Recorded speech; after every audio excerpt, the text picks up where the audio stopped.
Good afternoon, everyone. I want to formally welcome you to this, our financial symposium entitled Dollars and Cents, Rising Above Your Financial Hardships. I want to recognize our esteemed panelists, Ms. Monica Brown, the Executive Director of Student Loans Bureau, Mr. Jeffrey Azan, who is the Managing Director of Select and Start, Ms. Shana K. Wright, who is the Youth Marketing Officer for JN Bank, Mr. Dwayne McIntosh, who is the Organizational Psychologist as well as an entrepreneur, Mr. Alvin Campbell, who is the Senior Corporate Officer for NCB Insurance Company Limited. Thank you so much, Mr. Haynes, for bringing such short greetings. And at this time, ladies and gentlemen, I'd like to invite our Guild President, the President of the UWI-MONA Guild of Students, to join us on the platform as he brings greetings. His name is Mr. Siobhan Williams. Ladies and gentlemen, please put your hands together and make him welcome. Good afternoon, everyone. So, firstly, let me see the hands of everyone in here who's rich. All right, I see a few. Let me see the hands of everyone in here who's going to be rich. All right, I like it. All right, well, you know, me as a man who grew up in a church, and I believe in speaking it into being. So I will always call it down on my friends, and I will say, oh, well, go on, my rich friend, because I know that it must come. The Guild of Students is the student governing body that seeks to holistically develop all of the students here at the University of the West Indies. We believe it is important that we impart certain values upon all students before they leave, one of which, of course, is prudent financial management abilities. This symposium could not have come at a better time. I believe each and every one of us is on the brink of becoming that perfect person, that perfect self, rather. I believe that everyone has the opportunity to make it in life, whether you want to be an entrepreneur, whether you want to work for somebody, be a bank manager, be a doctor, lawyer, engineer, whatever it is. So it's important that we learn to plan, because all right, money isn't the root of all evil. The love of money is the root of all evil. Amen? I'm not going to say that.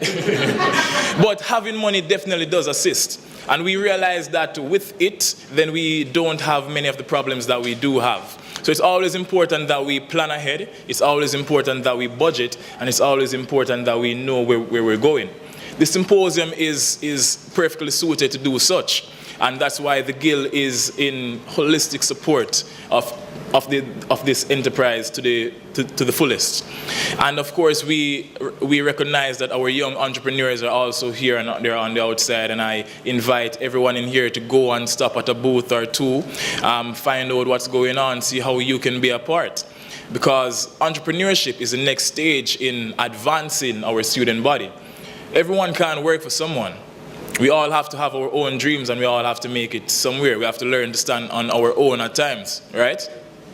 Let me get an amen. Amen. Preach. All right.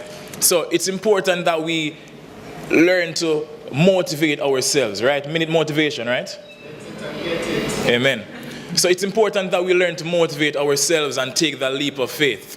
It's important that we link ourselves with people who have a similar mindset. And again, these are some of the very same values that are going to be instilled today after attending this symposium. You have a wonderful panel here lined out, and I just urge everyone here to pay keen attention to what is being said, especially when Dwayne is talking. Pay attention. If you tell you to do something, do it.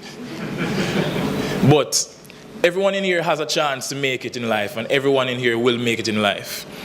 By virtue of you being here at the University of the West Indies, you are the cream of the crop, and you are the creme de la creme. And you know, me just feels anyway with me, they are the best. Amen? Amen. So, without further ado, I'll turn the symposium back over to the host, and I bid you all a wonderful day. We're now going to be hearing from the founder of Minute Motivation, Emmanuel Williams. Good evening, everyone. It's really cool to see an idea turn reality. It's like, imagine starting the semester, expecting all your fees to be paid and all of that to be taken care of, only to find out that the first red cent is not even there. Imagine yourself being in a situation where mommy's salary had to do everything, like pay the bills, feed the dog, do grocery, and live, while daddy didn't have a job. And they only sent you what they had left, $10,000. Jamaican, by the way. Now imagine the stress, the anxiety, and nervousness just going to class every day and not being registered. Wondering if it's worth it, wondering if you should stop school, because, all right, let's be real. What's the point? What if you were unable to pay for your classes just few days before sitting in an exam room? Well, this was my reality last semester, for the entire semester. I felt kind of embarrassed with this issue because even at one point I was locked out of my room for not being able to pay my monthly fees. Sad. Before all this, I was living lavish, braffing, not investing, not saving. You know, regular university students, we braff. Not even a little 2 pence. And for those who don't know, braff means to have fun, have a good time, enjoy, party, that sort of thing. Braff. Braff. Braff. I thought about it over and over and I realized this situation isn't unique to me. I'm not the only one who's going through this situation. Some of you here today have the same issue or other problems as well. And I'm here to let you know that once you have the knowledge that can help you, once you have the information, you can rise above your financial struggles. This is the first staging of the Dollars and Cents Symposium. It's not just some forum or an extension of the Minute Motivation brand, but it's something that I deeply believe can help students. I don't want anyone to experience the things that I've been through. We are the millennials that they praise and bring down at the same time. We are the people who will be making decisions after we leave university. And let's be real. As my father said, if it don't make dollars, it don't make. Amen. Today, this symposium is an extension of what I believe and want to see happen. Every individual rise above their financial hardships, live your best life, and be the best version of yourself.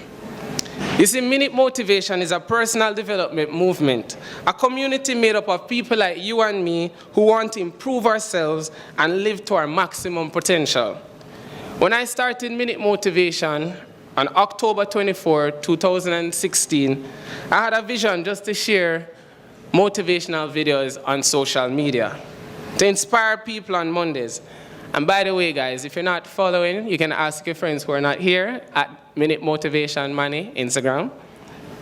Since this time, the brand has grown, and we've hosted our first workshop last semester. And we leveled up this year, Jeffrey, and we're having our first financial symposium. Minute Motivation is positioning to be a global inspirational network born in Jamaica that will bring hope and wellness to the world. Today we have 6 panelists, 8 entrepreneurs, and several sponsors who, by this belief, have partnered with us to stage an event like this. This will add value to the lives of students here. This symposium will cover a wide range of topics, such as the power of investing, money management and you, and planning for retirement and networking today. So my fellow friends, my fellow students who I really care about, and who know the struggle of coming from country with just the school things and no fees, who want to start a business but don't have the startup money, take notes, listen keenly, and get ready to rise above your financial hardships. I am Emmanuel Williams, and I say meds it and get it. All right, so at this time, coming to us, we'll be having a little entertainment by Lady Brianna Irons. Ladies and gentlemen, make some noise. Yeah, thank you. Many nights we've prayed with no proof anyone could hear. In our hearts a hopeful song we barely understood. Now we are not afraid, although we know there's much to fear. We were moving mountains long before we knew we could. There can be miracles when you believe. Though hope is frail, it's hard to kill. Who knows what miracles you can achieve when you believe, somehow you will. You will when you believe. Though hope is frail, it's hard to kill. Who knows what miracles you can achieve when you believe, somehow you will. You will when you believe. Thank you.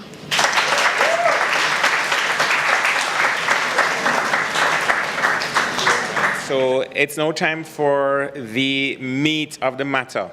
I want to get it started by just quickly making reference to the definition of two words. The first one I'm going to define is posterity, P-O-S-T-E-R-I-T-Y, which means planning for future generations of people. It has a biblical reference. God offered Abram a posterity like the stars of heaven, your progeny, your children. Old time people used to say, "May I have out my lot because my children will be my retirement and my pension in my retirement." So several generations of Jamaicans can be described as a posterity generation.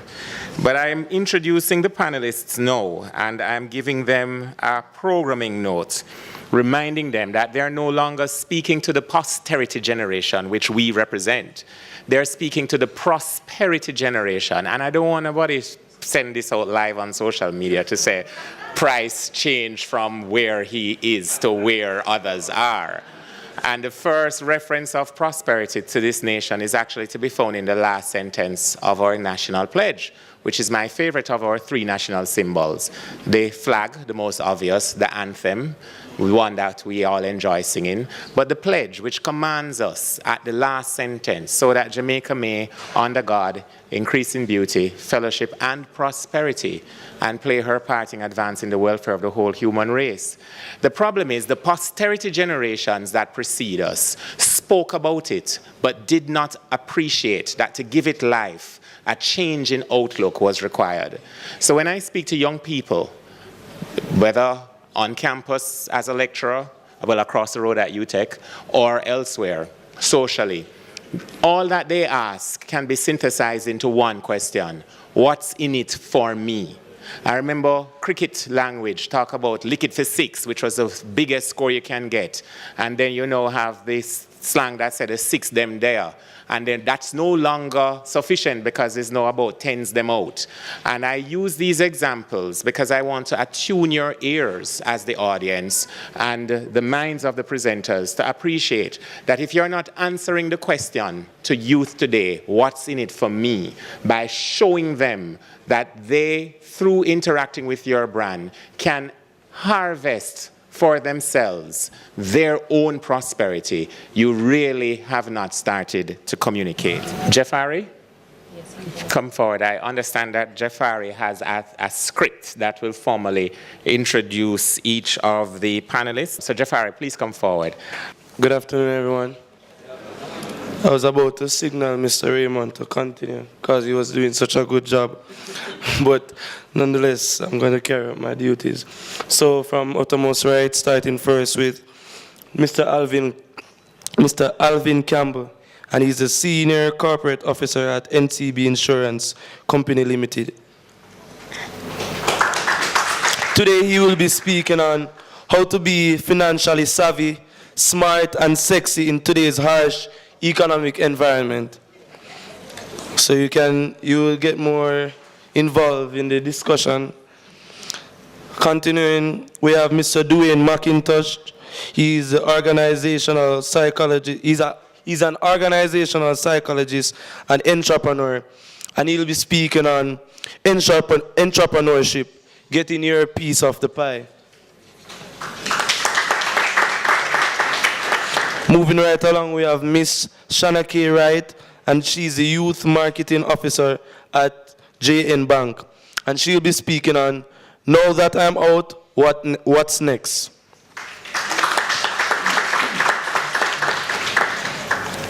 Mr. Jeffrey Azan is a Managing Director and Game Changer, Select and Start. He'll be speaking on adding value to the marketplace. And finally, we have Miss Monica Brown, who is the Executive Director at the Students Loan Bureau, and she'll be speaking on navigating the good, bad, and ugly. So, as everybody before me, we are inviting you guys to indulge, get involved in the discussion, and it promises to be a very educational one. Thank you very much. Thank you so much, Jafari. And for those who don't know, Jafari is actually the guild representative for the Faculty of Social Sciences. So we are at the point of the program that everybody is excited about. It is time to hear from our panelists. And so they will go in this particular order. Miss Monica Brown, and then Mr. Jeffrey Azan, Miss Shanna K. Wright, Mr. Dwayne McIntosh, and then you will have you, Mr. Campbell. So it will go in the order in which you are seated. All right, ladies and gentlemen, are you ready?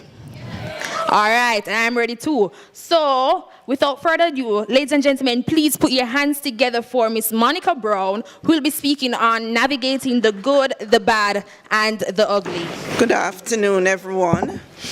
I seem to have got the most difficult topic, but I'll try my best to impart some very wise words to you this afternoon. It is indeed my pleasure to come back to my alma mater, University of the West Indies, Social Science Faculty, and I'm really happy to have the opportunity to speak to you this afternoon in this your first symposium, your first financial symposium with the theme Dollars and Cents, Rising Above Financial Hardships. I represent the Students Loan Bureau, as you would have heard, and we're an institution that students love to hate.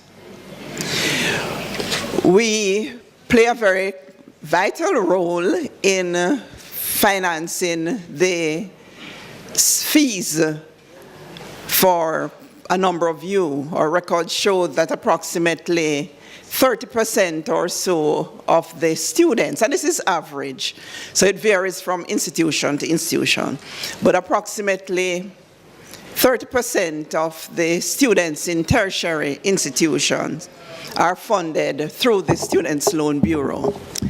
The Students Loan Bureau, we pay the fees for those who apply, and we go through a process each year where we invite you to make your applications and to bring your documents to support the applications, and at the end of the day, we disburse loans to you. But some persons sort of don't treat it with the seriousness that it ought to be treated with. So it could result in delays in disbursing your loans. And when that happens, it affects you in terms of how you're able to progress through the process. So one of the things that I'd want to say to you is if you apply for a student loan, just try your best and put all your documentation together and make the process as easy as possible. It is not as difficult as some persons try to make it out to be, but I know from time to time there are challenges for some persons in meeting the requirements. And where you have those challenges, we invite you to come and speak to us. When you do not submit your application during the required period, you're going to be asked to pay a late fee if we're going to allow you to send in an application. That is an unnecessary spending of $5,000, which, you know, is difficult to come by. So just stick to the deadlines and submit your application within the time frame so that your application can get processed in time. Take in your documents, pay your fees, and disbursement is what will happen in short order. I know that there are exceptions, and in the discussion, some of these will come out because I know you have a lot of questions. So when we really become the bad guy is after 3 years or 5 years in university, and we call on you to start paying. So would have given you the loans for year 1, year 2, year 3, and if you're doing medicine or law, 4 and 5, or Norman Manley 1 and 2. But we must collect because the government is giving us taxpayers' money to lend to you so that you can get an education and you can better yourselves and your families. So if we don't collect, then others who come after you will not be able to get the similar benefit that you have got. I know that there are challenges in getting jobs immediately after you leave university. We allow a 6-month period, and we hope that during that period you will find a job and start paying your loan the following January. I know that there are challenges, and what we do is we want you to come and talk to us. If you have difficulties starting the payment of your loan in January, we want you to come and talk to us and say, boy, you know, I've been looking at a job, I've not yet got a job, so can you please defer my payment until, you know, another period when hopefully I'll get a job. But that continual dialogue is important. If you talk to us, we are put in a position to do something to help you. If you don't talk to us, we are not in a position to help you. So the loan is in repayment, and we expect that you will start paying by the end of January.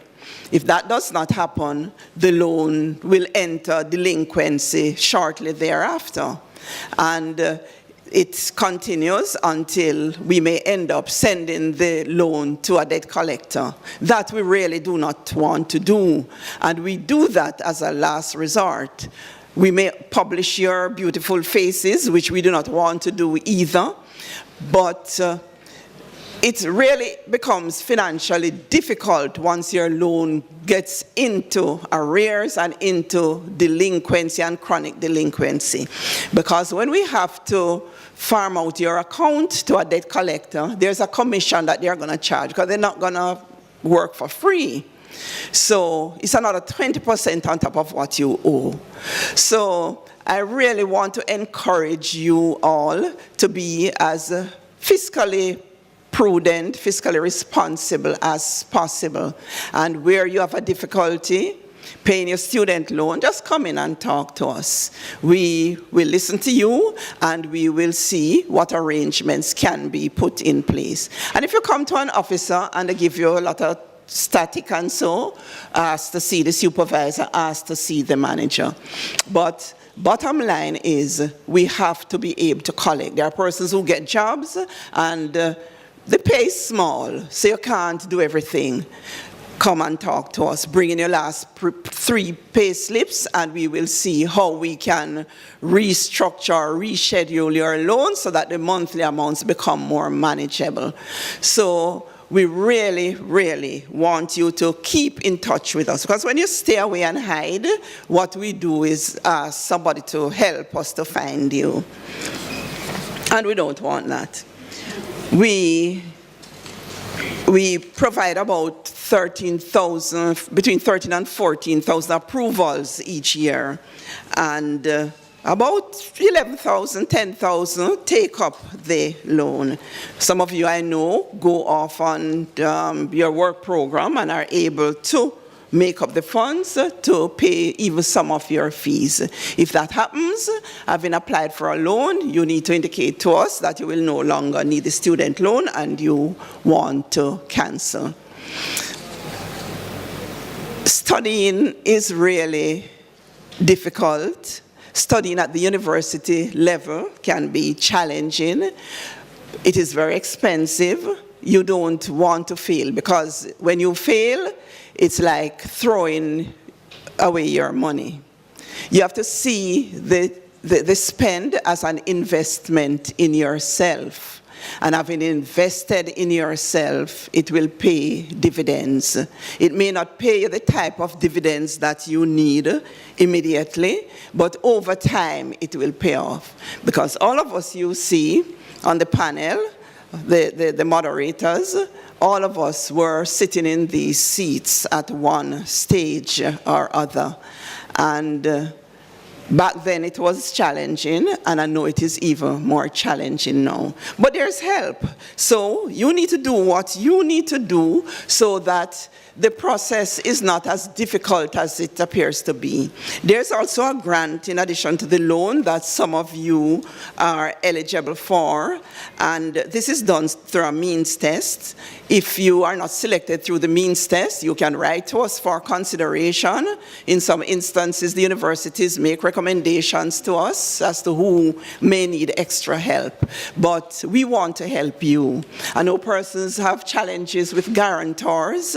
If you don't have a guarantor, we're not saying everybody can get a loan without guarantor, but there's a special process that we can put you through so that you can get consideration.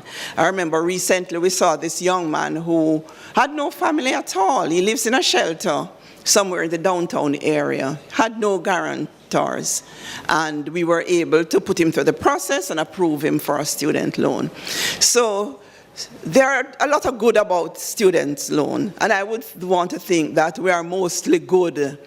And if you work with us and do what you're supposed to do, we can make it work. There are some areas that we know that we need to tighten up on, and we continue to review those areas with a view to strengthening, but recognize that it is not easy to process 13 or 14,000 persons and their guarantors each year, and much of it is manual. So we are relying on you. If we ask for 6 documents to support your application, don't give us 4 and say, oh, send in all my documents. Give us all of them, because if you don't give us all of them, we're not in a position to complete the process. Sometimes the documents are submitted and not properly signed. We have to send them back to you, and you or ask you to resubmit, and you quarrel and you say that, you know, I've already submitted the document and they asked me to submit it again, or they lost my document.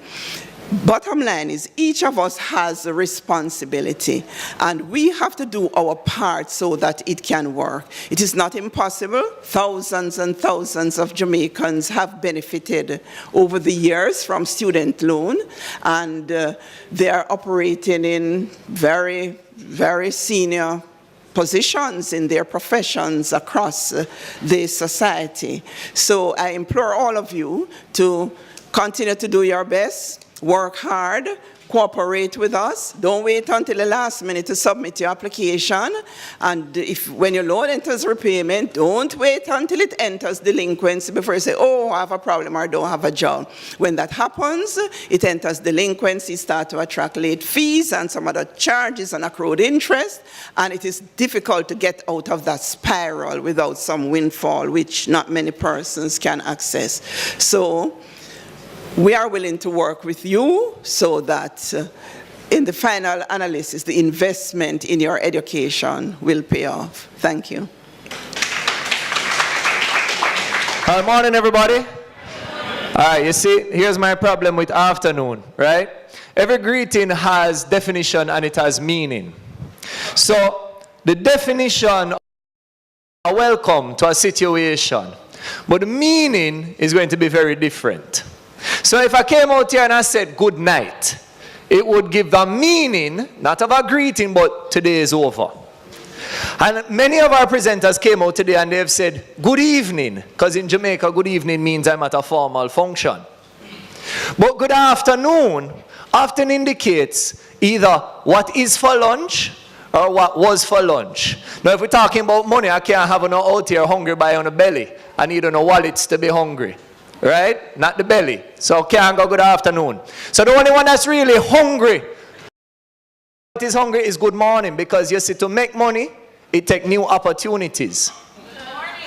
So we need to step into a new opportunity to make some money. Fair enough? Yeah. All right. Good morning, everybody. Good morning. Yes, man. Now you're with me. Now you're with me. So there's two things I need to give away first and foremost. First thing, you see, very often we live in a very Christian-oriented society, and we're not bashing the Bible. That's not what I'm doing here. But you see what ends up happening, you have to be very careful about what teachers you take lessons from. We had our guild president come out and he quoted the Bible and he said, the love of money is the root of all evil. And we grow up learning that, and some of us learn what I'd call the bastardized version, which is just money is evil. Right? No, man, I'm talking to myself. Right? All right. But you see the same Bible, the very same Bible that said the love of money is the root of all evil, that very same Bible say money is the solution to all things. So if you never know that, you need to go tell somebody next time them tell you money is evil. The same good book, I think I dare say, I want to say it's Ecclesiastes 10 verse 18. You can go check it. If it's not 18, check 19 around that area. But it did it. Money is a solution to all things. And that's what that is in Ecclesiastes. And that's what we're here to talk about. Now, get out your notebooks, because I'm going to go quickly. I don't have 3 hours, which is how long my money workshop normally take. I have what, 20 minutes? If so much, 15. Right? So get out the notes. We're going to move through wealth stages in life. We'll have 5, even faster. We have wealth stages in life, all right? First stage, which most of us are born into, is called financial distress, where we have more month than money, right? Financial distress, more month than money. Then we try to work our way. That's what all of you are here doing. You're here to get an education, to get a job, to move from financial distress into financial management. Financial management means the month and the money just about equal. Then you want to move from financial management to financial security. And financial security is where your money start making money. If your money not making money, you are not financially secure. And the last stage, which we love to talk about and read about, is financial freedom. Now here's a joke about financial freedom. Financial freedom actually requires you to do very little with money. To get financial freedom requires you to do more with your time and your energy. Because to achieve financial freedom means you need to make time to plan, and you need to make time to do research. If you do not do those 2 things, you will never be financially free. At best, you'll be financially secure. Fair enough? All right. So we're going to backtrack a little now, financial management, because that's where you're moving into. And I was asked to speak about creating value in the market space. And I'm going to keep it very simple. The wealthiest people serve the most people. The wealthiest people serve the most people. And you can think about it in any way, in any profession, for any individual. You want to talk about a CEO at the who is drive big car and have nice things and flying private jet. How many people do they need to provide a living for so that they can do those things? How many employees do they need to have in order to have those things? So they are employing and empowering and providing hundreds, thousands, and in some instances, tens of thousands of people job opportunity. And that's why they're the wealth. If you're looking at people who produce things that we get to touch and that we get to interact with, an author, the millionaire and billionaire authors, the book hands of millions and billions of people. It must touch millions and billions of lives. Now here's the problem. Most of you in here want financial freedom and you don't want to serve anybody. You do not want to serve anybody. You want to get a degree, and somewhere along your education line you thought that when school is over and you get the degree and get a pay slip. I'm here to tell you, I've had a master's in marketing apply to be a bag boy because that's how tough the job market is. Next time you go in your class, especially if you're a final year, look around at all the people in the group with you. It's going to be a couple hundred people, and you're all coming out with the same degree. Do you think there are that many jobs in that field right here, right now? What's going to set you apart is not your degree, it's going to be your ability to serve. I was called and asked to speak before you today, not because I'm the best speaker in Jamaica. I work in my way there. That's the goal. I'm not here to speak to you today because I put on conferences and workshops. I'm here speaking to you today because I took the time to serve. In my personal profession, developing as a speaker, I had to do my first 100 plus speeches for free before somebody paid me. But when they paid me, that first time I got paid, I was paid $85,000 for 1 hour of my time. But it took 100 plus speeches to get there. How many of you are willing to do that? How many of you are willing to serve to earn? You want to be an entrepreneur? Great. Who are you serving? You want to work with a company? Wonderful. Who are you serving? You want to build your own product and service? Fantastic. Who are you serving? Our MC spoke about living in a Jamaica of prosperity and that you are the future decision makers, that you are the ones that will make a difference. But if you're not willing to serve me, I don't want you leading me. Don't get it mixed up. You're going to have to work hard. You're going to have to study a lot. You're going to have to network and you're going to have to connect. You're going to have to get information and apply information. But if you fail to serve, you have failed yourself to be rewarded. And I leave it to you in a very simple way here. In everything you do, there's always going to be another level. You're never going to max out. You're never going to be your best. You're going to be your best at that level. So I challenge you very simply today, always find another level. Or as my friend would put it, don't stop leveling up. I did not plan to come and say good morning, but I'll be using that going forward. I like it.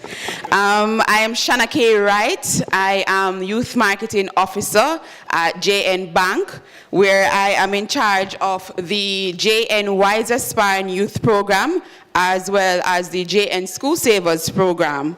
I am going to ask a show of hands, persons who know about either of those programs. Oh, wow, that's not good. No, for real, nobody knows about Janeway? Yes. Oh, you just know about JNY, that's right. Okay, let me just say it again. Those who know JNY, just show your hands, please.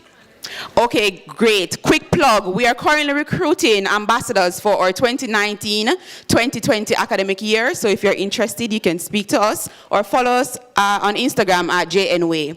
Okay, but why am I here today? I am here because I've been invited to speak on now that I'm out, what's next? So I'm assuming that there are some final year students in the house. I'm sure that there are a few, those final year students are thinking, okay, May's coming up, that last exam, I'm not sure if exam dates have been put out, but you're already thinking about the morning after all the exams and everything, and you may be thinking, what's next? None of us are thinking about that? Don't worry, after exam, you'll figure that part out. So, okay, so reality check. After exams, after summer, that first Monday morning when everybody is going to school and some people are going to work, that is when it's going to hit you, especially if you don't have a job. For persons who are thinking that, okay, I'm secured, mommy has a company, daddy has a company, I'll be okay. It won't be the same for other persons who mommy sent it from country, as Emmanuel would have mentioned. Daddy sent it from country. You're in Kingston. You're going back to country. Nobody in here going back to country? Okay. Now let me tell you about my experience with the reality check.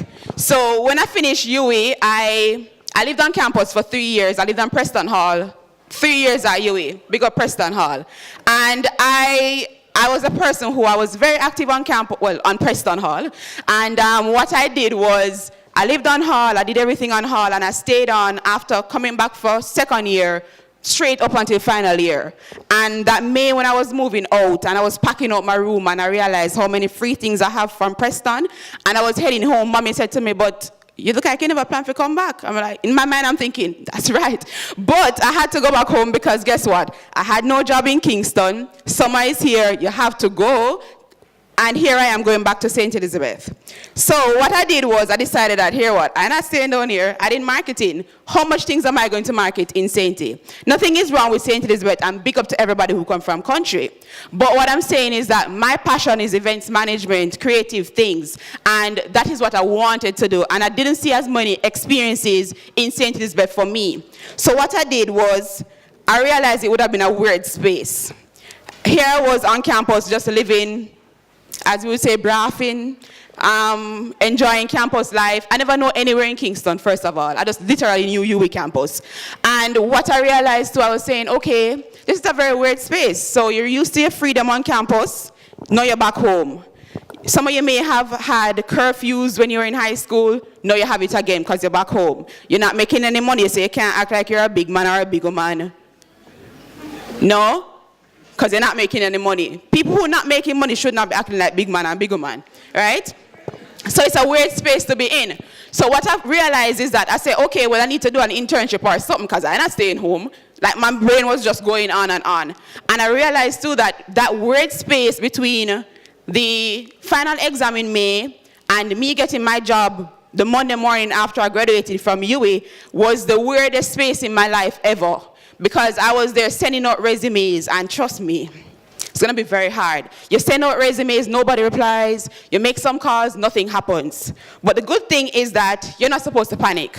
And I can say this now because I've passed that part, right? Don't panic. Think about it as a great challenge. Let us look at what you have to offer. Organize, centralize, come as one. Nobody know that? Okay, cool, no problem. It's a song, Organize, Centralize, Come as One. So the idea now is that you have to look at what you want and think about what you plan to do with your life. So other speakers would have spoken about, oh, you have to look at the forward and think about it, and you meds it, and you plan it, and you get it. But you have to look at the risk and the rewards. So what I had to do was, in St. Elizabeth, I had a friend of mine who I was going through a panic mode. As I said, don't panic. I went through the panic mode, and I explained to him that, well, there's some companies in Kingston who are having job offers that I'm interested in, but like, where am I going to live? I lived on Preston for 3 years. I don't think they're going to take me back. And what am I going to do? So what he noted to me was, make a list of the opportunities that you'd want in Kingston and the opportunities that will be available for you in St. Elizabeth. And what he noted too was, write down everything you think you need from both of them. And when I finished writing down my list, and I look at the Kingston leg, I wrote about, oh, I would have to pay rent, I'd have to figure out Kingston. As I said, I live on campus. I don't go anywhere in Kingston. And I was thinking about the fact too that I'd probably have to take taxi, and I'd have to do all of this, and then when I look at the St. Elizabeth side, I realize that, oh, I probably have to work in a bank, or, well, in the bank, not for the bank, as I do know, but more like in the bank, or become a teacher or something like that. And I can't teach anybody to save my life. I don't have the patience, unfortunately. But when I realized my list, I was saying to myself, okay, well, I have to go to Kingston. Now, how the next part works is useful links. Now, we know about links around the world, and we do know about that, right? Yes. But it's not just any links, because you can have bad links and you can have good links. So when I finished my internship, I did do an internship for about 6 weeks at a bank in St. Elizabeth. And when it was finished, I was thinking to myself that, you sure you don't want to keep me on? Like, I don't have nothing else to do. I'm just here. And they're like, oh, you have to go through an assessment. Because what I went on for was for the summer, and now I'm going to go through the whole real process of applying and getting rejected or not and whatnot. So while I was there waiting, we were preparing for graduation. And I actually got a call from, it was a rep on Brex at the time, I believe, because we served together on the guild. And he said he knows somebody who is searching for somebody to work in a company. I was like, that doesn't make any sense. Like, where, how, what? He's like, okay, here's the email address. And he just said, send in your resume. I think you're good for it. And I was saying, first of all, where am I going to live? And I went back to my list in my head. I was thinking taxi and good people in Kingston, all kinds of weird stuff. So I just decided to just go ahead and send it in. And useful links again, being good on campus, talking to people, talking to admin. I know persons on hall, sometimes we have issues talking to admin. So in terms of my useful link, remember I don't have anywhere to live in Kingston. So coming Kingston for the interview, I had to call Preston Hall.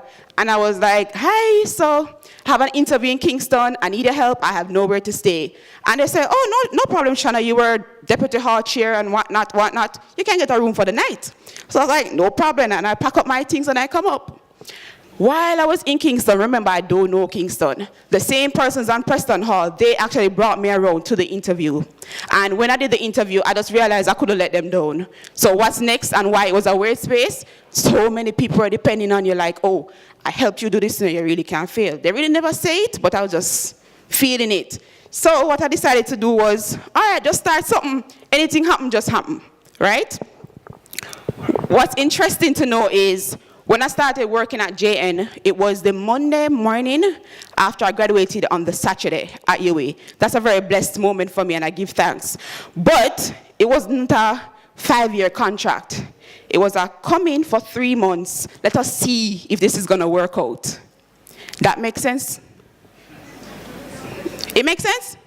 So I'm coming from country. I don't have anywhere to stay. Now I'm staying with a friend who is doing her master's. And they said, come in for 3 months, make us see what you can do. And I decided that, well, I'm going to Kingston, make them see what I can do. That was about 5 or 6 years ago. And I guess it kind of worked out because here I am doing a thing, doing what I can do, I'm assuming. So yeah, big me up, right? So I'm saying that to say too that I know how you can stay that, yo, I come 3 years, come do this nice marketing degree, and you want to come take me in for 3 months and whatever. Listen, guys, you can't start at the top. There's absolutely no way you're going to start at the top unless you're an entrepreneur. And I know Dwayne will come and tell you that it's don't easy. Sometimes you'll have to bounce ideas off your friends, and sometimes you may have to pay them to give you those ideas. So don't believe that you'll ever start at the top. So taking an internship to gain experience, that's a perfect thing to do after you finish with college. Next thing, 1 year after I started working, I realized that I have $4,000 saved. I'm like, so how me I work? Like, where's the money? And I was saying to myself that, I don't think this makes sense. I can't be working and don't have any saving money. How that makes sense? So what I decided to do, research. So Mr. Azan would have said it before. There's so many things out there.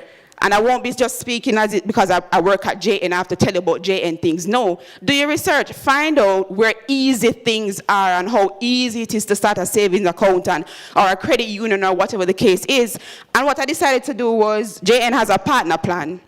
And I said that, here what, I'm going to do it for 4 months first to see if I can really manage this $1,000 a week thing. Because first year working, $1,000 seemed like enough money. $1,000 still enough money on campus or no?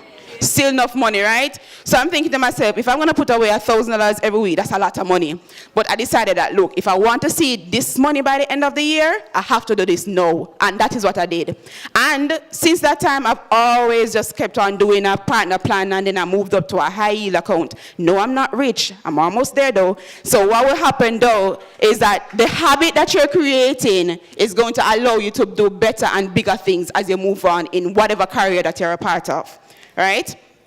So don't be confused, don't be too panicky as you move on away from college. And for persons who are still in your second year, going into your third year and so on, don't believe that, oh, this is not for me because I have 2 more years leave or whatever. you have to ensure that you start planning now. So, shameless plug, at JN Bank, we offer a $500 account for students. So once you're a student here at University of the West Indies, it's only $500 to open your account. Less than the $1,000 it probably can't manage. And what we are encouraging students is to say, 500, you may not have all of the 500 now, but put aside $100 Monday to Friday, and you'll be surprised there's a $500, right? And just remember, you'll be okay. You may not see it right now, but it's all about what you do in the long run. It's all about planning, organizing your resources, keeping your links tight and secured, so that when you leave school, your friend at Karamak may know somebody, your friend in Med may know somebody who's looking for somebody to be a part of something. So keep your options open, and don't turn down internships, especially if you have no other options. Just try, and you never know what can happen, because that's what I did, and I'm here. So thank you very much. All right, so you all want to learn about entrepreneurship. Let me see the hands of all those who have businesses here. You have a business already? Where you run? Keep your hands up. Jeffrey, hey, Mr. Lema talk about who want to be rich and Azan all up here. Like me not go to Mega Mart every week and give my money. All right, so let me see the hands again. All right. And let me see the hands of those who want to be entrepreneurs. So where is I want to do? Bravo. All right, so the hands up again, second set of people. So I'm gonna ask, all right, so T come in know you, so you may go pick pan. Why you not start yet? Startup capital. Startup capital? You know how much a startup capital should be? No man, you don't have to tell me, but you know how much it's supposed to be? Why you not start yet? The capital as well as fully penciling out the idea. Okay, anybody else? Why you not started? All right. No one talk to me, but it's all right. So, I have here, I have $1,000 here. Who want this $1,000 here? You want it round my back? Who else said they would have want this? You, Tico, you. So who want this $1,000? Like seriously, really and truly would have want the $1,000? What? Who want the $1,000? Who want the $1,000? Who want the see $1,000? No! All right. Can anyone, it's bad man. Can anyone tell me what the lesson was just now? If you want it, you go out there and take it. So here's what's going to happen. It happens to everybody in every facet of life, right? What happens is, we're there, kind of really want to take it. Kind of think about, I wonder if I'm going to look stupid. I wonder if I'm going to reject. All I'm money more is look at girl. No man sit down and make girl look them hold up on her, and who make girl look on her. If you not sit down and make girl look on her. Let me see all the girls who sit down and make man look them. Let me see all the hands of the girls who actually go for a guy that they want. Who said no? You don't go for a guy that you want? I mean, other people take him away though. Yeah, boy, they didn't have in DMs, you know. But you never get him, right? So that is what happens to a lot of potential entrepreneurs. What they do is that they see the goal, the prize, the result that they want, but because of fear, because of issues with self-confidence, there are many issues, whatever they are. People in your ears, man, I think I should have do that. Have you ever noticed that people are still saying they're not supposed to do it, not do nothing themselves? You ever notice that? And when you actually make some money, like everybody becomes some financial advisor. Like me have to rough up some people the other day. Why are you saying we're going to spend any money out of that? Me say, why you not take your money and do what you think you're supposed to do with it? What do you mean? You say he only spends 20% of his money. And a lot of what he gets is free. So he only look like him a braff, but he not really braff out of his pocket. Free braff. Right? So, I am here to tell you today, and I see people who are older than I am here, so I'm going to behave myself. But sometimes I'm very raw and very expressive. But I'm very to tell you that fear ain't doo-doo. It's nothing. It's just something that you create in your mind that will stop you from going after the things that you want to achieve. And I will tell you this. The first act of breaking fear is to take your pen, take your book or your pencil, and write down what you want. Just write it down. As stupid as it might. Listen, one of my goals, let me know, was to get a girl and let me write it down, you know. I say, you want a girl like that. Never get her still, but, you know what I mean? But that's the point. The point is, you have to write down the things that you want in your life. Long term, medium term, short term. Long term is 7 to 10 years, on average. Right?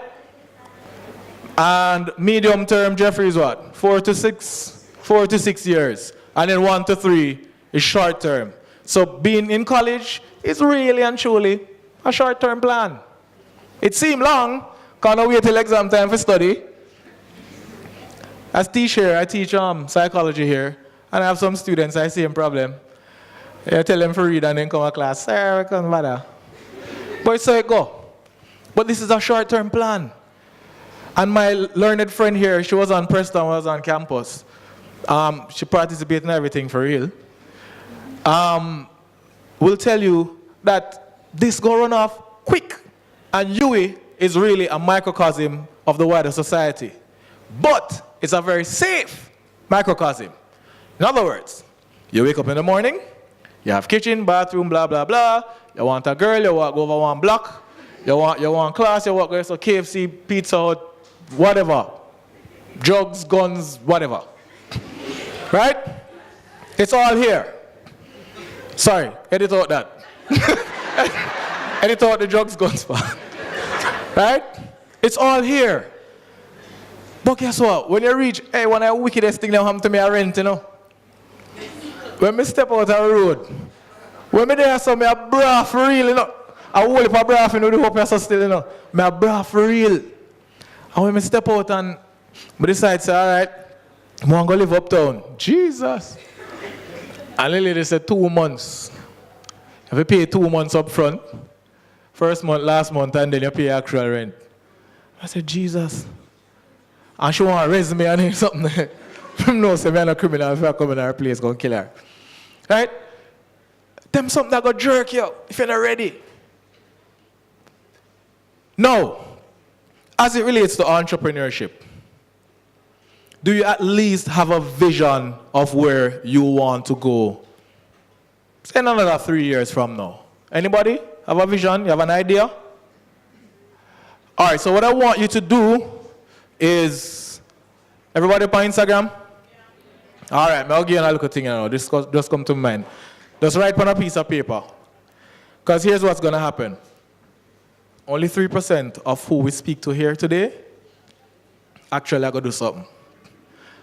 And of that 3%, only 1% are going to really do something. So someone are going to start, like them two here, come up and stop. And then you're going to have the one person who come and just take the money. So here I'm here, so now take out the paper. Here's what I want to write on it. Because I know all on love Instagram and show off and tell lie. And when another man left before, I go talk to another man, I go on Instagram, I cuss about niggas ain't whatever. So here's what you're going to write on it. Ready? Please ask me about this later, this blank sheet of paper later. Done that?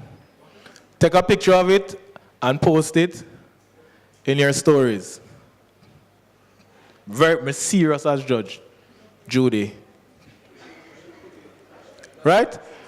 Hashtag dollars and cents. You can at me and at JJ. My Instagram, please don't laugh. It's Mac No Makeup. M-A-C, I'm not telling you nothing laugh. M-A-C _ N-O _ makeup. And my real name is Dwayne McIntosh. So you can search like, I want to use this picture. I'm going to get a different picture for use. Anyway, all right. And the reason I'm telling you that is because when I leave here, enough I go forget what I go on. Yes, I go on to your normal life and the stresses because I'm mid-semester time now. All right? But this holds you accountable. So at least when you go home, can you go back to your story them to see who did up, see them or whatever. And then some people might actually ask you, what the hell is this? And that will prompt you to start writing down your goals. Medium term, short term, long term, medium term. And you want to divide them up in financial, personal, and career. Right? We can get into some deeper ones. JJ can help you with that. Okay? How did this building right here so come about? This one will always sit down in right now. How did it come about? Some architects did it and then built it? Huh? Yes. It was in the mind of somebody. You know where I'm going with that? It means that everything that exists was only just an idea. How many ideas is this building? Just one.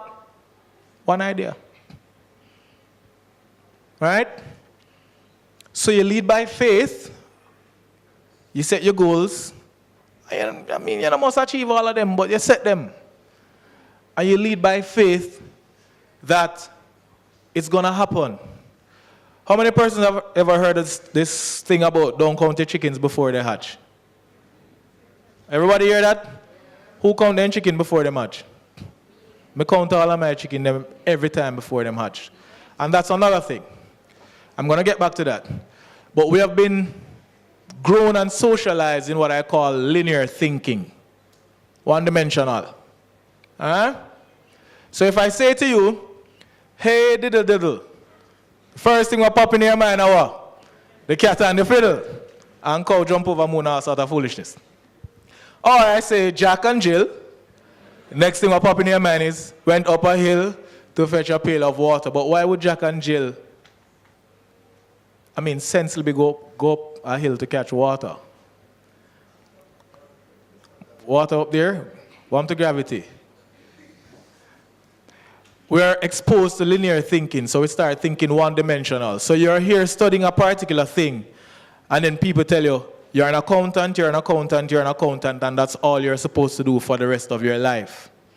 Here's where we went wrong in our education system. At 14 years old, they told you in high school that you're supposed to choose subjects that will determine what it is that you will be for the rest of your life. And we bought it. And you don't think of yourself as anything else. So you come here, I do your degree, because you plan to get a job. Because of that, everybody else tell you to do. And there's nothing wrong with having a job. I have a job. But I'm also an entrepreneur. So I call myself an entrepreneur. So you work in a job, but you operate as if you're an entrepreneur. Right? Don't subscribe to them things. You're bigger than that. When you were younger, you did everything, right? And you did quite a few of them well. You never do everything well, but you did quite a few of them well. So why now you're only stuck with one thing? Because everybody tells you must do that? Why? Why you can't be a doctor who is a lawyer? Seriously. I have a friend who did it. So why? You see, if you're a tree, you'll be stuck. Trees, animals, everything else that exists on this planet, whether you believe in God or something else, they operate from what you call genetics. So, dog and whoever have mating season. Outside of mating season, they're not mate. You have mating season? Sorry. Yes. Somehow no. And I tell people, so people ask me all the time, sometimes, well, not all the time, sometimes, you know, how did you become like this free-spirited kind of person? Manny, Emmanuel, always ask me that. Always ask me them something like. Well, the first thing is that you discover that you're not a tree. You're not stuck in anything at all. You can operate one way of your life for 30, 40, 50 years and decide, say, I don't want to do this again. And start something else. Nobody prescribes how your life should be or your life. You understand what I say? So whatever it is that you want, you're a student now, but you can be a student entrepreneur. It even sounds better. If you want to go and post it on Instagram, go show off, say, I'm a student entrepreneur. Because we do a whole heap of things for Instagram. But the fact is, whatever it is that you want, ladies and gentlemen, go on feet. I have a little thing on me say, listen, man, about a weak and lean and feeble like italics. Be bold enough. You have to be bold and brave. All right? Facebook, Instagram, whoever. We like to talk about all of them people there. And what them do and what them never do and blah, blah, blah, blah, black sheep have yelling wool. Talk about them all the time and how much money them must spend on clothes versus how much they not spend on clothes and this and that and the third. Listen, Mark Zuckerberg shirt where you see look like t-shirt at $400 for one. $400, yeah.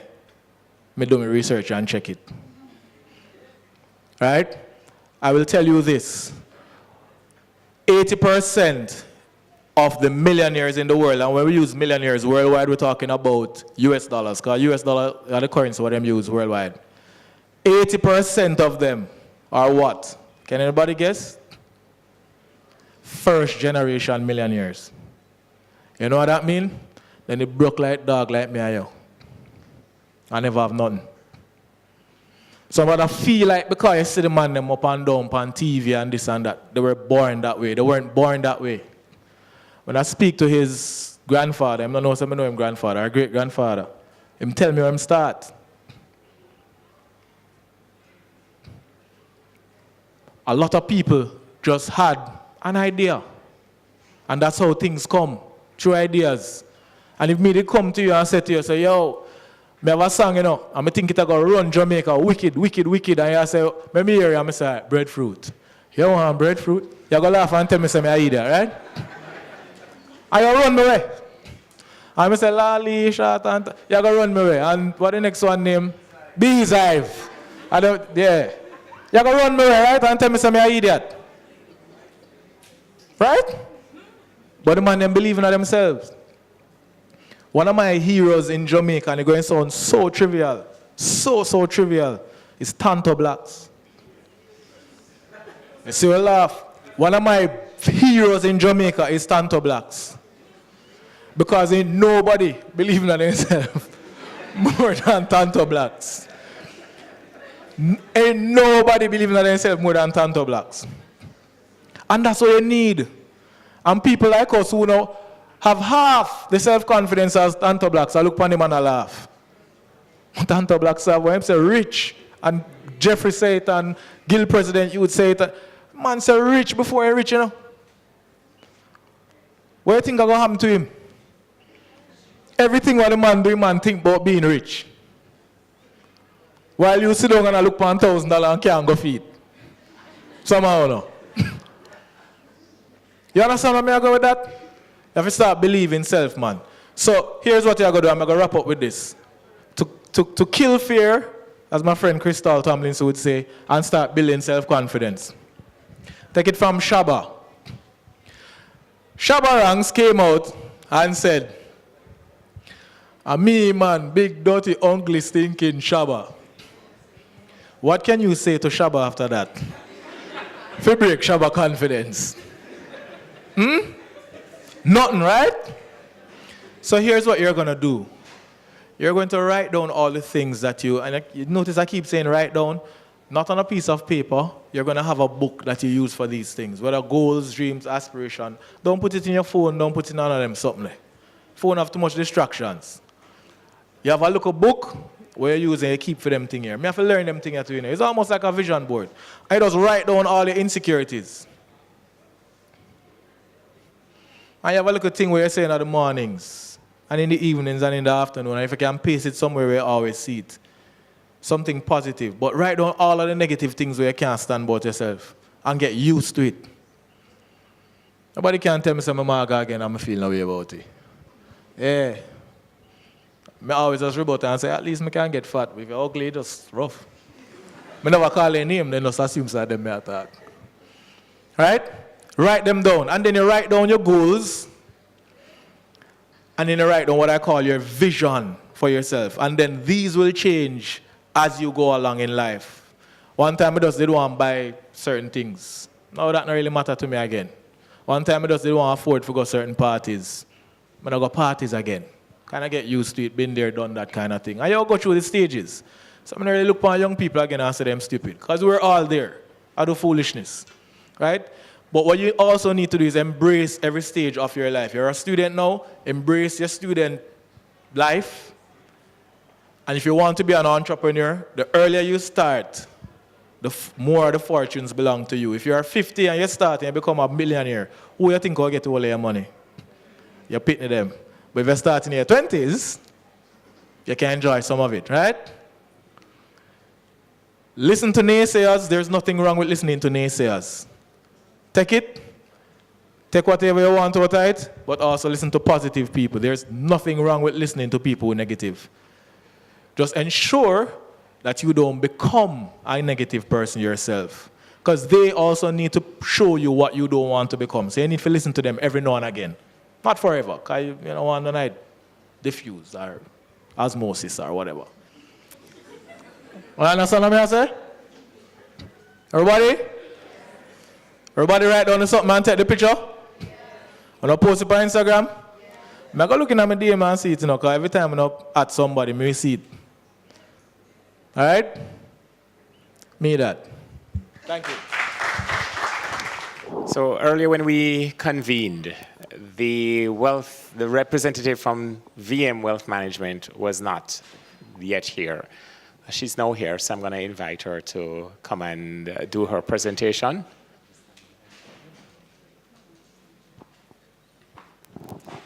Good afternoon, ladies and gentlemen. Or should I say good morning, like Mr. Azan, right? Because I'm so in tune with what he said about helping persons to create wealth, right? So I am from Victoria Mutual Wealth Management. I am a wealth advisor there. And today I'm here to speak with you about wealth management, budgeting, and you. I like to interact with my crowd, right? My audience, I should say, rather. So guys, can you tell me, anyone, can you tell me what budgeting means to you? Any show of hands?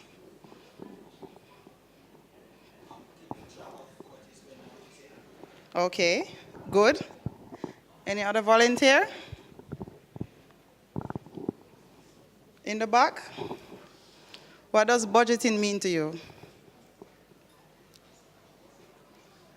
Go ahead. Yes? Correct.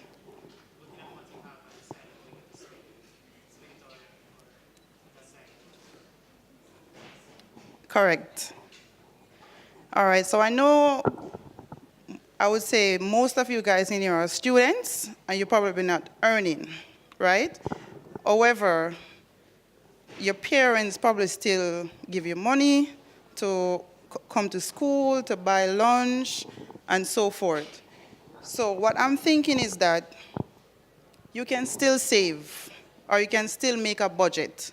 Because I see a lot of hot girls in this place wearing their Bridgets and the Brazilian hair and all the nice things, the good things them, according to Ding Dong, the good things them, right? Right, so I'm saying that it's very important to make a budget. It doesn't matter what stage in life you are, whether you're earning full-time, part-time, you're getting funds. You're attending school, you probably have a job on campus, any little thing that gives you an income. So I'm saying that for budgeting is creating a plan to spend your money and to spend it wisely. And it is ensuring that you have money for the things you need versus what you want. So I'm saying that you might see a lot of things out there. The latest iPhone, iPhone X, probably XR, Samsung Galaxy Note 8 or 10, the MacBooks, all the nice things. I see my friend in the back, Ravi. But what I'm saying is that even though you might think that you need those stuff, if you really sit down and analyze, you realize it's really just a want and not necessarily a need. And what you find is that even though you may not be working, but you still have money to purchase those stuff, the iPhones and all of those lovely stuff. Imagine if you would have taken that money and invest, to say, in a unit trust or in the stock market. I know there are a lot of brilliant persons in this room, and they must know that Jamaica was the best performing stock market last year, correct? Very best, and that is very good. So imagine, even if it's a percentage of that money that you would take, and go and braff, according to the young people these days, because everything is braffing, right? Imagine if you take $10,000 and you start buying into an equity fund, or even buying individual stocks. And you don't necessarily need this money right now, but you're investing it for the long term. Imagine 5 years later how much that money can be worth if you just take the time, you invest, and you let it stay without have to be pulling from it, right? So I'm saying to you that it's very important that you set goals, even at this very, I would say, young stage in your professional career. It's important that you set goals and you identify your income and expenses, because you really don't, when you get into the working world, you don't want to be spending more than what you're earning, right? So you don't want, as my dear friend said, when she was working after 1 year, she only saved $4,000. Only $4,000. Imagine working for 365 days. And at the end of that, the only thing you have is $4,000. I don't even know what that can buy in this day and age. Nothing, right? So you have to ensure that you identify your income and you look at your expenses and you ensure that you separate your needs from your wants. It's very, very important, because a lot of time we tend to get the two confused, or we think that a want is a need. And sometimes our needs is what we put aside as our wants and think that, oh, we can put that off. But we need an iPhone or we need a MacBook. But we don't see the importance of saving $10,000. They really say you should save at least, I said 10 to 15% of your income. Just put aside that, and you see that it carries you a very, very far way. And it's good to put an action plan in place, and you stick to that plan. So you have to be very disciplined. Sometimes you may see your friends going to the parties, they're posting up there in the Grill, they're in Montego Bay, they're at the Royalton, they're at Rio, and you're sitting at home like, wow, I should be there. But you have to keep your goals in mind. Keep it in mind and realize that this is not a short-term plan. It's for the long term. It's who is going to benefit yourself, your kids, probably even your parents, right? So you have to be focused and know that you have to stick to your goals and your plans. And I have 4 pillars of investments, and I like to say to invest early. Invest early. I have a lot of students who come to me at Victoria Mutual who went on the work and travel. And I was very surprised when one of the very first student that I got, she came and she invested $100,000.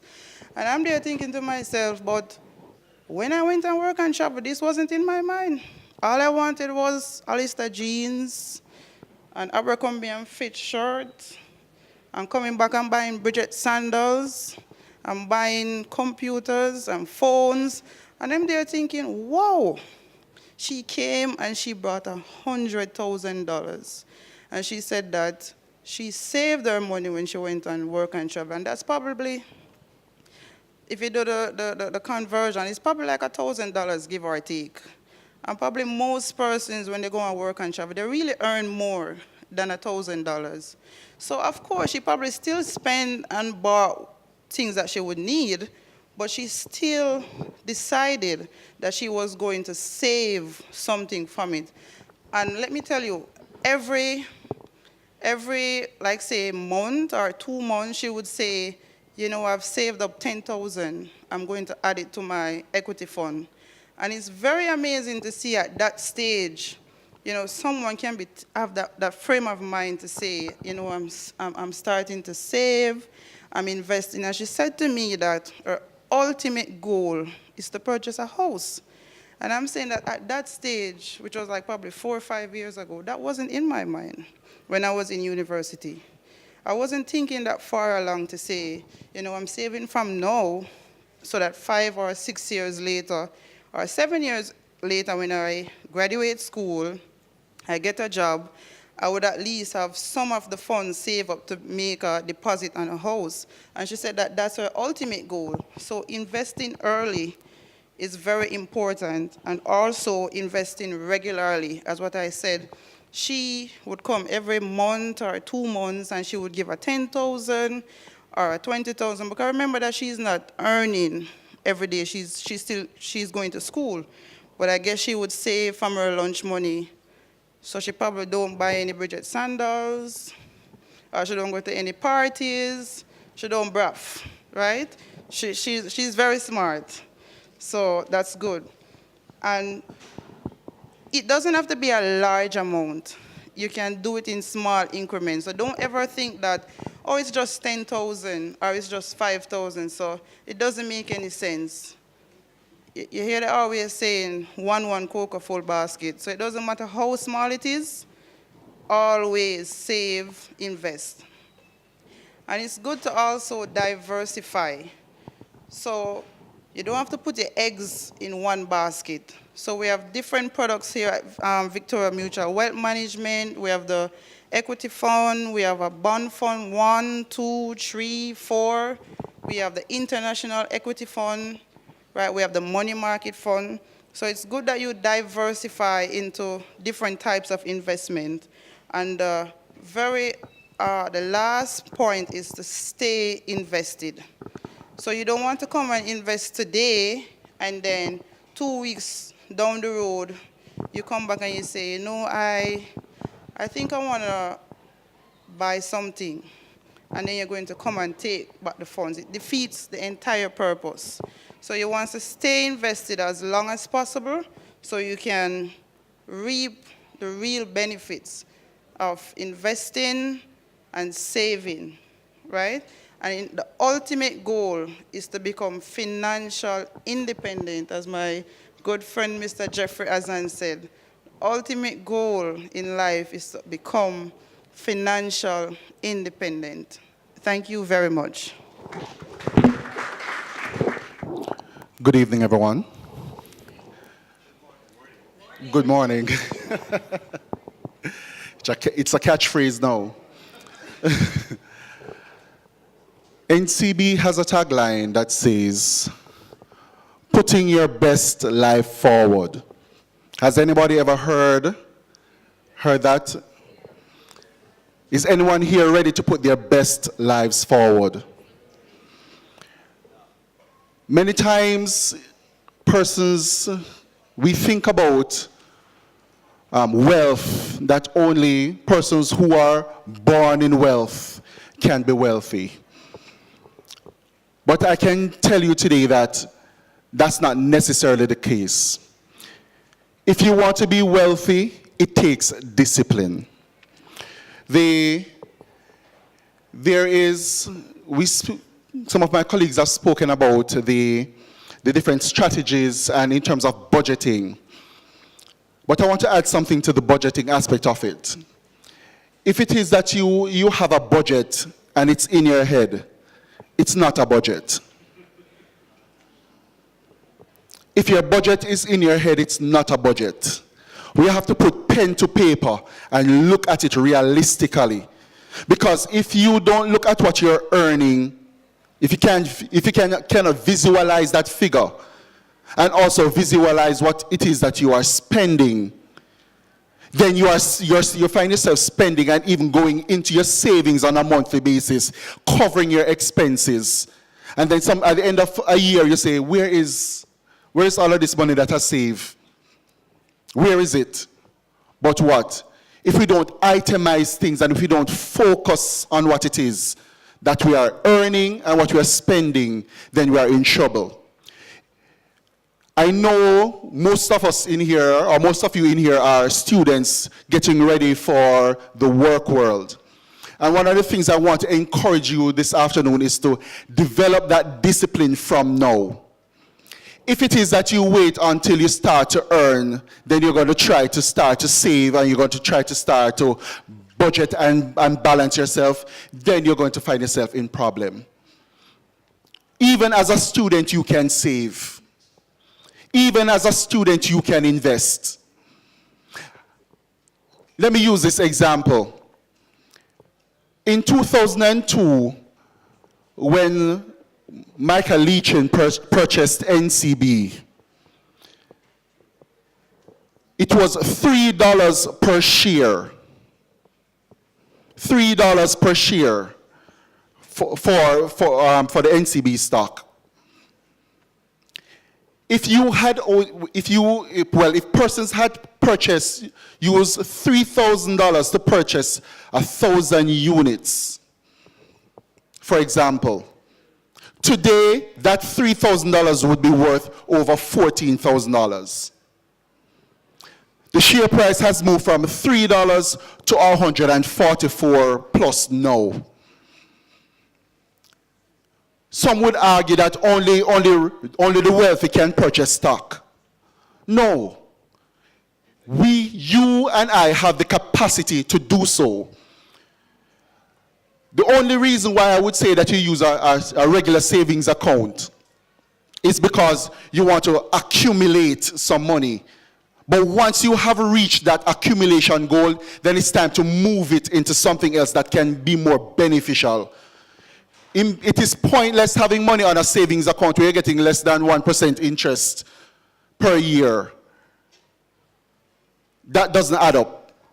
Even if you had purchased NCB share 2 years ago, you would have gotten it at $82 or 80-something per share. You would have still almost made 100% on your money in 2 years. So what it is saying to us, that we can be wealthy. But it takes a certain level of discipline. Furthermore, we have to strategize. You have to strategize. You have to have a plan of action in order to achieve your financial goals. Yes, when you leave university, what next? You get a job, and what next? I'm sure you have your goals and your aspirations. Probably in another 5 years, you're thinking about owning your own home, starting a family, or even pursuing a master's degree, or whatever it is. But have you set a timeline in which you would like to achieve these goals?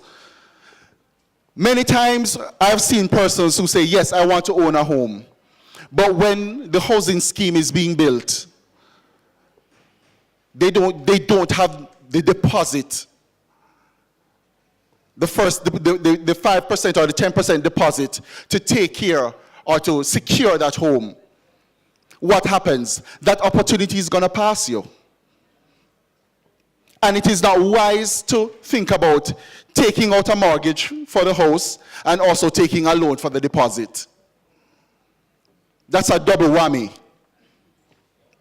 We have to be wise. We know what it is that we want to achieve. We have an idea now of what it costs. We can project what it is going to be like in another 3 to 5 years and save towards that goal. Right? So we have to put plans in place and documented plans to ensure that whatever it is that we want to achieve, we can do it. Earlier, Dwayne asked about persons who want to be entrepreneurs. And I saw several hands going up. Today, the pension fund industry is one of the richest free money available in Jamaica, which is almost $500 billion in value. I don't know if many persons listened to the Minister of Finance a couple months ago when he said that he's going to make available some monies through the pension funds for venture capitalism. My encouragement to all of you today who have that idea of being your own entrepreneurs, ensure that your business plans are sound. Ensure that your business plans can take you to the next level so that when you present it to any financial institution, they will see you worthy of participating in this venture capitalist fund. One of the things that a lot of persons fail to think about, even in their financial planning, we talk about short-term, medium, and long-term. But one of the things that a lot of persons fail to think about in their planning is even thinking about retirement as part of their financial planning or financial goals. I know you're young people and you're going to tell me that you're not going to live to see retirement, or you might not live to see retirement. But my question to you is, suppose you do. Suppose you do. Let me throw some statistics out there. Jamaica has between 1.2 and I think 1.4 million persons in the working population. With the exclusion of government workers, less than 10% of those persons participate in an organized retirement scheme. Less than 10%. So we're talking about almost less than 100,000 of 1.2 million. In another 5 years, we're looking at over 300,000 people going into retirement. The question to ask yourself, does Jamaica has a social net or the social infrastructure to take care of the needs of these persons who are not participating in a formal pension scheme? So I don't want us to leave here today not thinking about our financial planning holistically. Think about your short, medium, and long-term goals. And do not mix your priorities, because sometimes we use the medium-term goals money in the short term. And then we find ourselves in serious problem. Serious problem. So what we have to ensure that we have our priorities straight, so that whatever it is that we want to achieve in a year to 3 years, we save towards that. Whatever we want to achieve in 5 to 7 years, we have some money put down for that. And whatever we need to achieve in 10 years and beyond, we also have funds to take care of those needs. The information is available. And before 2006, 2007, a lot of our citizens did not have access to a formal retirement scheme, because if you weren't working with certain big corporations, then you will not have been able to access that. But now, since 2006 to 2007, the pension regulations have transformed the industry where there are individual retirement accounts. So even after you leave UWI and start to work, and if your company does not provide you with a pension arrangement, you can go to several financial institutions, including NCB, and say, I want to open a retirement plan for myself. Taking into consideration that your pension plan is one of those instruments that gives you tax-free interest. So if you earn $1 interest on your pension plan, that's what you will get on your account. Furthermore, it is a tax-deductible amount. So you actually end up paying less taxes to the government while retaining some for yourself in terms of your pension plan, because your pension contributions are taken out before your statutory deductions are calculated. So I want us to look at these things and ensure, before you even leave UWI, whether you're in second or third year, before you even leave this institution, ensure that you write down your plan of action. Put pen to paper and devise a strategy. Have your plan. You know what it is that you want to achieve. And document how it is that you're going to achieve them in the time frame that you want to do so.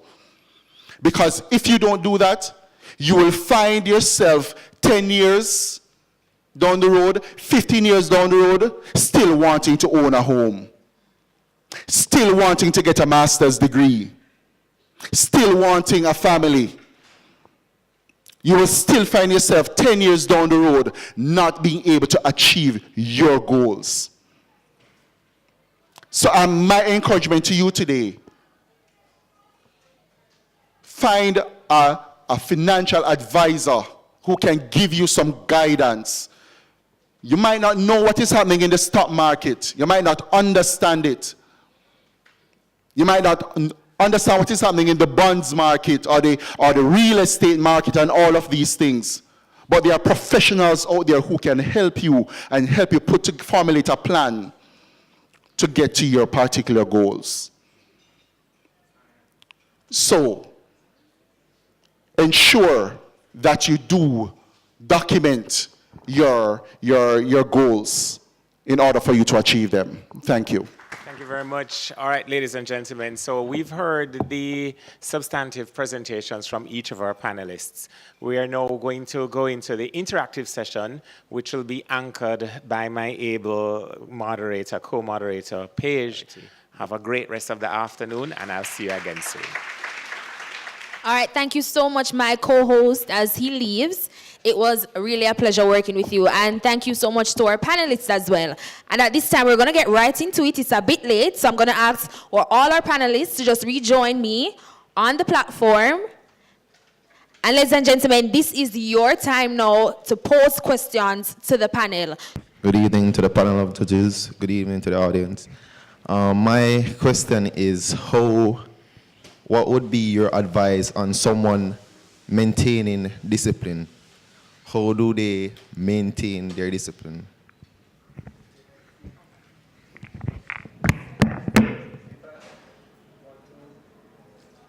Check if it's on. Yeah, okay. There is many ways that you can maintain discipline and develop discipline. The exercise I like to give people is sleep. Sleep is the best exercise to exercise discipline. Reason being, sleep is the only mandatory thing that you have to do. It's the only mandatory activity you have to do. And yet most of you don't have a set bedtime and you don't have a set wake-up time. So if you cannot discipline yourself to what is mandatory, how do you discipline yourself to what is optional? So a good exercise, you don't even have to start with what time to go to bed. Start with what time you want to wake up every day. I personally recommend 2 to 3 hours before your day start, because if you can win the morning, you can conquer the day. Yeah. And if you can discipline that wake up, you'll automatically reset your go to bed, and you'll find that in conquering that, you can conquer other areas in your life. But it's just simple. If you can't be disciplined in what is mandatory, you'll never be disciplined in what is optional. All right, thank you so much, Mr. Azan. Any more questions? Okay, we have one from Alicia. All right, and just one more right after. I see your hand. Okay. Hi, good afternoon, everyone. My name is Alicia Ramdal. My question is, I believe that financial knowledge, first I want to congratulate Emmanuel. I think this is an excellent symposium, and I think that as students we definitely need more of these. Yes, so a round of applause for him. Okay, so if you want to become a lawyer, you know that you have to go to law school. if you want to learn how to swim, you know that you have to go to a swimming class. But we have no set place as young adults to go to learn how to manage our finances. And there is a wealth of knowledge available on the internet from persons that have experienced it. But if you were to tell everyone here today exactly where they should go to find this knowledge and to find credible knowledge, what would you say?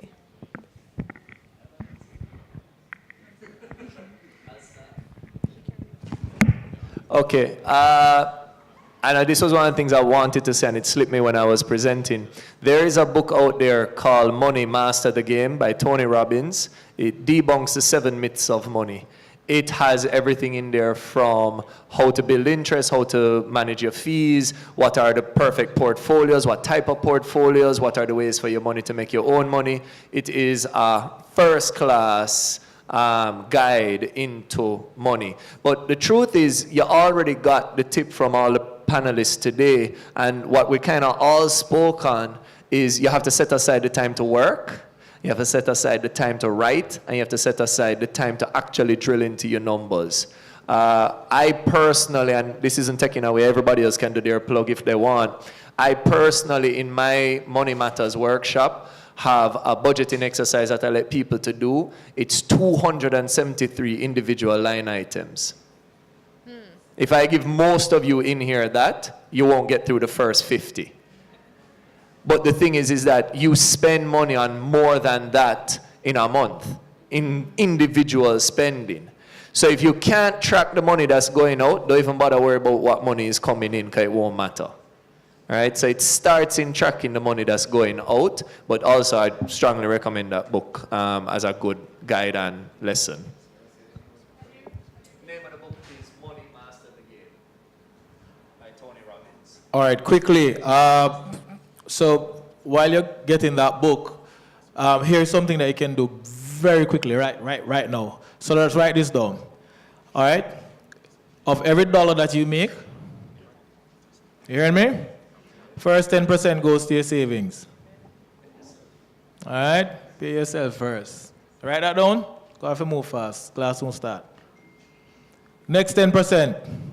You're going to set it aside. So let's use $100. So you have $90 left, right? So the next $10 or next 10% goes to what you call a passive investment. So you're going to save it and put it towards probably some bonds or whatever. But just put that aside until you reach where you want it to reach, and then you invest it. So passive investment, meaning you don't have to do much. You just put it on and go back for it later. All right? Following? Next one. Next 10%. How much we there now? How much we have left? $80. Next 10%. Active investment. So something that you actively have to be doing. Like stocks. Maybe some of you start a local business, so you're actively involved in that. So you put money towards that. All right? Get that? How much money we have left? 70. Next 10%, charity. Help somebody. Whether you go give it as tithes or you're going to help somebody or go bust. So you need to help people. So get that as a part. Let me tell you something. The richest people in the world are big givers. I think I heard somebody, Jeffrey said it. You have to give. You have to build that charitable spirit within yourself, all right? So how much we have left? 60%? You can braff with that. Now, even if you blow 60% of your money for the rest of your life, you're sure. So you have 10% of every dollar you save, and you have an investment to go on, you have a little business to go on, and you'll be all right. But you have to develop one word that will get you financially free, and it's discipline. Discipline for wake up in the mornings. And so it's a work in progress. I mean, I have to battle with getting up early in the mornings because I go to bed extremely late at nights. All right? That's me. All right, so, all right, your question will be the last question, Meeks. Go ahead. Just state your name. Okay, I'm Sondre Roden. Are you? Go ahead, Sondre. Okay, so having talked to a lot of students about financial freedom, a lot of them don't know specifically what it is or what it means to be financially free. So I'm asking, at what stage in life do you think, as growing young people, at what stage in life do you think it's best for you to start working towards your financial freedom? All right, so as I said in my presentation, the earlier, the better. Start now, right? The earlier you start, it means that you can enjoy the fruit of your labor. As what Dwayne said, imagine if you start in your 20s, you can actually enjoy some of those hard work versus if you get rich, to say, in your 50s. You really can't enjoy it at that stage. So I would say start now. You're not going to be financially independent in your early 20s if you're like earning your honest bread and working and building yourself, building your brand. But if you start now, I would say, Dwayne, back me up, probably, I would say in your mid-30s, depending on what. And if you're consistent and disciplined, right? So if you're consistent and disciplined, I can definitely say you're compounding interest, right? So remember, right? So remember I was saying in my presentation that when you invest, you want to stay invested. So you don't want to take off your investment. So you let your money keep compounding and your interest, earning interest, and so forth. So I would say if you're disciplined, you start early. I would say definitely by your mid-30s, you can, or late 40s, you can, or early 40s, you can say, you know what, I am financially free, I'm financially independent, and I feel like I am at this stage in my life where I can say my bills are covered, my kids are okay, you maybe have to give back to your parents a little bit, probably not every month, but even after all those expenses, you can still say that you're comfortably enough because you have surplus. So the bottom line is to start early, no. Thank you so much, Ms. Peter Gay. Unfortunately, our time here has ended. But before we go, we must, of course, acknowledge the organizers and thank other persons who have invested into this forum. So, ladies and gentlemen, thank you so much. And hold on, the vote of thanks is coming. All right, so quickly, a very special thanks to the Faculty of Social Sciences, particularly the Dean, Professor David Tennant, Miss Marjorie Sigree, Raven Reed for choosing to partner with Minute Motivation for putting on this successful symposium. I want to also thank our panelists. It's a very special thanks to you because without you, then this wouldn't be possible any at all. A very special thanks also to our wonderful and truly awesome moderators, even though one had to leave before the time. A special thanks as well to our sponsors. You know yourself, JN, Dairy Industries, Student Loan Bureau, Educom Cooperative Credit Union, the University Bookshop, VMBS Victoria Mutual Group, Cool Runnings Adventure Park, National Commercial Bank, Jambisco, Select and Start. Thanks to the MonaMedia, the UWI Guild of Students, Minute Motivation team, Ms. Camille Reed, as well as Ms. Beverly Bogle from the UWI Marketing Office.